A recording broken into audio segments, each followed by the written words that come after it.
లాస్యగా లబలబలాడి వయ్యారాన్ని చూపించి ఆ భర్తను ఎగరేసుకుపోయి ఏరే కాపురం పెట్టాలంటే మగుడు పెళ్ళాలంటే పగ్గు పెట్టాలంటే గృహలక్ష్మి చూడు. అదేదో దీపంరా నాయన చెల్లెలలారా, ఏం దీపం అది? కార్తీక దీపం. మా పెద్ద మనవడు పుట్టినప్పుడు మొదలైంది రాజా. వాడికి పంచికట్లు కూడా ఇచ్చారంటే 11 ఏళ్ళు వచ్చినాయి. కార్తీక దీపం ఆరతం. ఇది లెగిసి మొగుడికి అన్నం పెట్ట. అత్తని కోడలు ఎలా చంపాలి, కోడల్ని అత్త ఎలా బయటికి పంపాలి? గట్లు మీద కొబ్బరి నూనె వేసి అత్త నడిచి వస్తాదేమో, కాలు జారి పడుద్దేమో, నా కోరిక తిరుద్దని కోడల కింద నుండి అత్తయ్య గారు వంట అయిపోయింది, భోజనం రెడీ అంటుంది. ఈ కోడల సంగతి కిటికీలో నుంచే చూస్తుంది అత్త. ఎందుకంటే ఇది కూడా ఆ అత్తకు అదే చేసింది. అంతకు ముందు చూసి వచ్చే నీ ఏషాలు నాకు తెలిసే, అమ్మాయి నేను పైకి రాలేను కానీ నాకు పని మనిషితో వంట పైకే పంపు అంటుంది. ఛీ, ఇవాళ కూడా కోరిక తీరలేదు. అబ్బాయి ఏం చేస్తున్నావే, ఎందుకు నువ్వు మా నాన్నకేమన్నా సేవ చేస్తున్నావా, మా అమ్మకేమన్నా తలబడుతున్నావా అనుకుంటే నీకేం తెలుసయ్యా. మంగళవారం నాడు మొదలు పెట్టాడు, మధ్యలో ఆపేశాడు. బుధవారం అనుకుంటే బుధవారం నాడు మీ నాన్న వచ్చాడు. ఓట్లు ఎలక్షన్ అని రిజల్ట్ కోసం టీవీ 9 పెట్టాడు. నేను సీరియల్ చూడలా, మిస్ అయిపోయింది. టెన్షన్ పెరిగిపోయి బీపీ 160కి వచ్చింది. ఎందుకు? ఏమో అత్త గెలిచిందో కోళ్ళ గెలిచిందో వంటలక్క. అదేమో వంటలక్క వంట చేస్తా ఉంటది.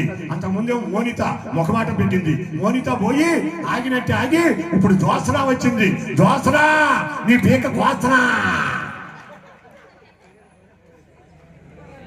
రామకృష్ణ కరావలంబం, లక్ష్మీ నరసింహ స్తోత్రం. ప్రతి ఇల్లాలికి శ్రీమాతే శ్రీ మహారాజ్ఞే శ్రీమత్ సింహాసనేశ్వరి చితగ్నికుండ సంభూత దేవ కార్య దురంధర అని లలితా సహస్రనామాలు 400 నోటికొచ్చాయి ప్రతి ఇల్లాలికి ఇది వరకు. ఇప్పుడు లలితా సహస్రం లేదు, ఏమీ లేదు. 33 అంగుళాల టీవీకి మన జీవితం అంకితం అయిపోయింది. ఈ మోనిత గెలిచేది ఎప్పుడో, వంటలకు ఓడేది ఎప్పుడో, అన్ని క్యారెక్టర్లు అలాగే ఉన్నాయి. కార్తీక్ గారు మాత్రం మారట్లా. మధ్యలో వట్టకంకిలాగా అయిపోయాడు. పెళ్ళానికి చెబుదామా దీనికి చెబుదామా, పెళ్ళానికి చెప్పలేక దీనికి చెప్పలేక వాడు ఎరిసిపోతున్నాడు. ఈ కార్తీక దీపం ఆరేది ఎప్పుడో, ఈ లేచి భర్తకు వంట చేసి పెట్టేది ఎప్పుడో. ఆలోచించండి, ఆలోచించండి. దసరా వెళ్ళిన తరువాత, దసరా వెళ్ళిన మర్నాడు 16 రోజులు ఇంకా సంక్రాంతి ఉందనగా ఒత్తులు చేయాలి. ఆ కోడలు పత్తిని చీల్చి ఇవ్వాలి, అత్త ఒత్తి చేయాలి. ఇది అగ్నితత్వం, ఇది జలతత్వం. ఈ 2 ఏళ్ల మధ్యన పత్తిని పెట్టి రుద్దితే 11 సార్లు రుద్దితే ఒత్తి అయ్యేది. 11 × 365 4150 సార్లు ఇలా రుద్దితే కార్తీక మాసం రాబోయే ముందు ఇలా రుద్దిన ఆడపిల్లకి గర్భసంచి వికసించి పక్కన ఉన్న పసర తిత్తికి ఇన్ఫెక్షన్ లేకుండా నెలసరి ఖచ్చితంగా వచ్చేది. అందుకని ఒత్తులు చేసి వెలిగించమన్నారు. ఇప్పుడేమో వెలిగిస్తున్నారు అందరు. ఏమయ్యావు, సిద్దిపేట వెళ్తున్నావా, గంట మార్కు ఒత్తులుదా? ఎందుకే? వాడు అగ్గిపెట్టి ఫ్రీగా ఇస్తాడు. చేసిన ఒత్తులు వెలిగిస్తే ఆరోగ్యం, కొనుక్కొచ్చిన ఒత్తులు వెలిగిస్తే ముఖానికి బసిపట్టు. అది మహిళకు రానున్న చలికాలంలో నీకు మాల వేసినట్టుగా ఆమెకు ఒత్తులు చేసి వెలిగించే పుణ్యాన్ని ఇచ్చాడు. ఇందాక దీపం పెట్టేటప్పుడు చెప్పాను, ఆవు నేతిలో దూదితో చేసిన వట్టి పత్తి అరగడియ నానితే 3.5 నిమిషాలు నానితే అది ఏ ఎల్లారైతే వంగి వెలిగిస్తుందో అప్పుడు వస్తుందట ఒక పదార్థం బయటికి. దాని పేరు తెలుగులో పొగ, సంస్కృతంలో శిఖ.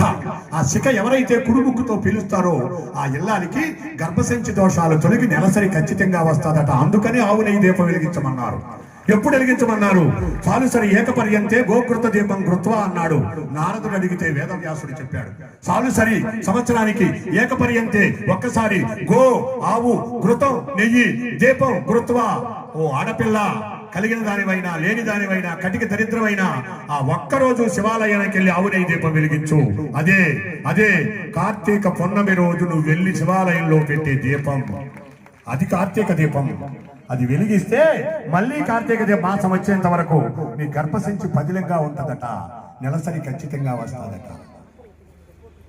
6 కని 7వ కడుపు మోస్తూ పొలానికి వెళ్ళి భర్తతో పాటు పనిచేసి వీలైతే నాగలి భుజాన వేసుకుని దున్ని ఇంటి ఇంటికి వచ్చి 9 మాసాలు నిండిన తల్లి బావిలో నీళ్లు తోడి అందరికీ అన్నం పెట్టి కొంచెం ఏంటి నలతగా ఉన్నావు లక్ష్మి అంటే కొంచెం నడువు నొప్పిగా ఉందయ్యా, ఏమవుద్దో మంత్రసాన్ని తీసుకురా, 9వ నెల దాటిపోయి 3 రోజులు అయిందని చెప్పగానే భర్త కండవా వేసుకుని మంత్రసాని కోసం పక్కకెళ్తే మంత్రసాని వచ్చే లోపల సుఖప్రసవం అయ్యి 6వ బిడ్డను కన్నా ఆ తల్లి రోజులు ఎక్కడా.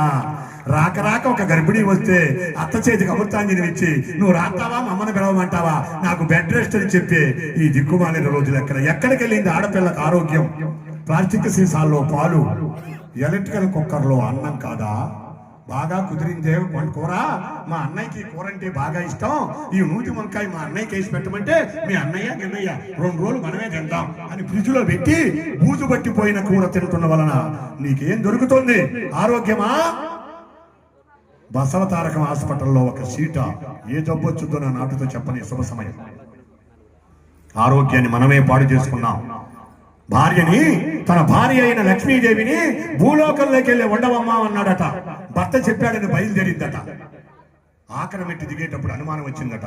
నన్ను భూలోకంలో ఉండమన్నాడు, కానీ ఎక్కడ ఉండమన్నాడో చెప్పలేదని, తను అడిగితే భయపడతాడని, తను అడిగితే కోపడతాడని నారదుడి చేత అడిగించిందట. నారదా, మీ తాత నన్ను భూలోకంలో ఉండమన్నాడు, ఎక్కడ ఉండమంటాడో కనుక్కోవయ్యా. తాతయ్య అనగానే వినపడింది లేరా, మధ్యలో నీ తడికి అక్కర్లేదు, ఎందుకంటే పెళ్ళని చెప్పింది మూడు కనపడుద్ది కాదు, మధ్యలో పిల్లలు పెడతారు తడిక. చెప్తే 18 రేకులతో కమలం ఎక్కడుంటే, తామర పువ్వు ఎక్కడుంటే అక్కడ మీ నాయనమ్మ నివాసం అక్కడ ఉండమన్నాడు. అలాగే కానీ ఒక మాట, అందరికీ అందుబాటులో అన్నాడు మీ తాతయ్య. తామర పువ్వులు ఉండాలంటే నీళ్లు ఉండాలి, నీళ్లు ఉండాలంటే చెరువు ఉండాలి, చెరువు ఉండాలంటే ఊరుండాలి, ఊరుండాలంటే వర్షం ఉండాలి, వర్షం పడిన నీళ్లు నిలవ ఉండాలి, అక్కడ తామర పువ్వు ఉండాలి, అక్కడ నేను ఉండాలి. అందరికీ అందుబాటులో ఉండదేమో. తెలంగాణలో చెరువులు ఉంటాయి కానీ వర్షాలు ఉండవు, మరి అక్కడ ఎలా ఉండాలి? కరెక్టే. ఆవు కుంభస్థలంలో ఉండమని, ఆవు పృష్ఠభాగంలో ఉండమనవయ్యా. ఆవుకు ముందు పూజ లేదు, వెనక పూజే. రైతుల దగ్గర ఆవులు ఉంటాయి, మరి పెద్ద పెద్ద షేటుల దగ్గర ఆవులు ఎక్కడ ఉంటాయి? వ్యాపారస్తులకు ఆవులు లేదు కదా, మరి ఇంకెక్కడ ఉండాలి? ఏనుగు కుంభస్థలంలో ఉండమనవయ్యా. ఏనుగులు తిరుపతిలోనే ఒకప్పుడు 8 ఉండేవి, ఇప్పుడు 3 ఉన్నాయి. సిద్దిపేటలో ఏనుగులు ఎక్కడ ఉన్నాయి? మరి ఎక్కడ ఉండమంటావు? మారాన్ చేస్తుందని బెలవదళంలో ఉండమనవయ్యా. బెలవదళం ఎత్తుకెళ్ళి కార్తీక పౌర్ణమి నాడు మా అన్నయ్యని ఎత్తులు పెట్టేశాడు. బెలవదళం ఎక్కడ ఉంది అందట. అప్పుడు కోపగించిన మహావిష్ణువు తన భార్య మీద కోపంతోనూ, ఈ భార్యాలనబడే ఈ తల్లి ఎల్లాళ్ళ మీద భక్తితోనూ, పార్వతి, లక్ష్మి అన్నిటికీ అన్ని చెప్పావు, 4 చోట్ల 4 వంకలు చెప్పావు, 5వ చోటు అందరికీ అందుబాటులో ఉండే చోటు, ప్రతి ఇల్లాలికి కోటీశ్వరుడైనా కూటికి లేనివాడైనా వాడి భార్య పాపటి ఆరంభ స్థానం, నీ 5వ స్థానం లక్ష్మి, ఆడదాని పాపట్లో నువ్వు ఉండు అని తన భార్యను మీ పాపట్లో పెడితే మీరేమో దిక్కుమాని స్టిక్కర్లు పెట్టుకుని తిరుగుతున్నారు. అర్థం చేసుకోండి, హిందూ ధర్మం వెనకబడుతుంది. దానికి కారణం ఆడపిల్లలు అవ్వకూడదు. ఆడపిల్ల అమ్మ బిడ్డకు పని నేర్పాలి. సెల్ ఫోన్ మాట్లాడితే సెల్ పోతే పిచ్చిదానా, నేను ఇదే మాట ఒకటి బుర్రలోకి ఎక్కించుకుంటే జీవితం బాగుపడుతుంది.